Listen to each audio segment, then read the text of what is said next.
describe him to me. And Muslims, look at the description of your Rasul. And for some, this would be the first time you hear what your Prophet looked like. I saw a man of striking appearance. ظاهر الوضاء أبلج الوجه, radiant face, حسن الخلق, beautifully created. لم تعبه الثجلة, his belly wasn't protruding. ولم تزر به السعلة, nor was his head disproportionate and small. وسيم قسيم, proportionate and delicate, finely made, a specimen of a creation. في عينيه دعج, in his eyes there was a contrast. The dark was immensely dark, the white was excessively white. وفي أشفاره وطف, and his eyelashes were long.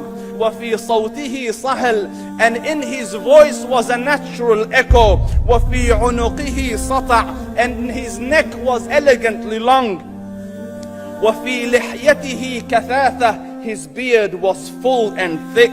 أزج أقرن, his eyebrows were arched, but they were not joined. It was separated. In Samat فعليه الوقار, when he was silent, dignity covered him.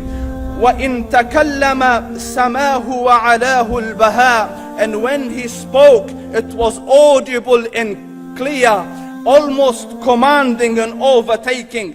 أجمل الناس وأبهاهم من بعيد, from afar the most striking and outstanding in appearance. وأحسنهم وأجملهم من قريب, and when he came near, the best of them and the most handsome of them in closeness. حلو المنطق, such an exalted and sweet level of logic. Like when he used to speak, it was so coherently logical, it was smooth and easy to understand. فصل لا نزر ولا هذر, he was to the point, not excessive nor too short. كأن منطقه خرزات نظم يتحدرن, his logic, his utterances, his words were like jewels coming out of a necklace, calculated, polished, one after the other, it would flow magically. ربعة, he was medium in height. Your eye didn't have to strain to look up at him, nor was it tedious to look down at him. He was a comfortable sight to look at.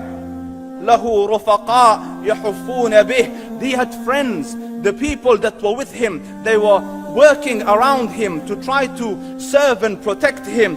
إن قال سمعوا لقوله, when he used to say something, they used to hearken to what he used to say. وإن أمر تبادروا إلى أمره, when he commanded, they used to compete to fulfill the command. This is Muhammad Rasulullah. This is Muhammad Rasulullah. Anas ibn Malik says, he says, I came out one night, it was the full moon night.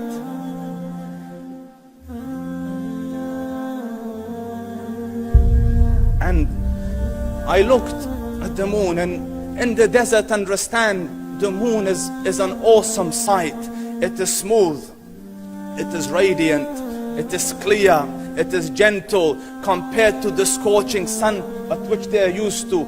So the moon was the epitome of beauty. So he says, I came out at a full moon night and I looked at the moon and I saw it, beautiful, handsome. So I said, let me go see if the moon is more handsome or my Prophet is more handsome. Let me see if that is more beautiful or the Prophet is more beautiful. So I went and I saw him standing afar. So I looked at his face and I looked at the moon and I looked at his face and I looked at the moon and I looked at his face and I looked at the moon, and he said, Wallahi, he was more handsome than the moon in its entirety. That is just the look of your Rasul. Aisha radiyallahu anha says, I was sewing with the needle. My needle dropped in the dark. I couldn't find it. I said, Ya Rasul, I can't find it. He moved his face close, and I swear, out of the radiance of his face, I found my needle. And the Prophet sallallahu alaihi wasallam was mind-bogglingly handsome, but his handsomeness was covered with waqar and jalal and hayba. The Sahaba say, when we used to sit at his feet, two feelings conflicting would come on the heart. The first one, you wanted to look at him. You wanted to behold the majesty of his face.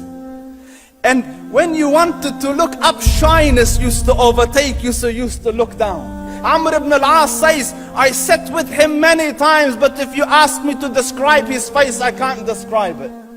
I wouldn't be able to look up to him ijlalan wa ta'ziman. I couldn't look up at him.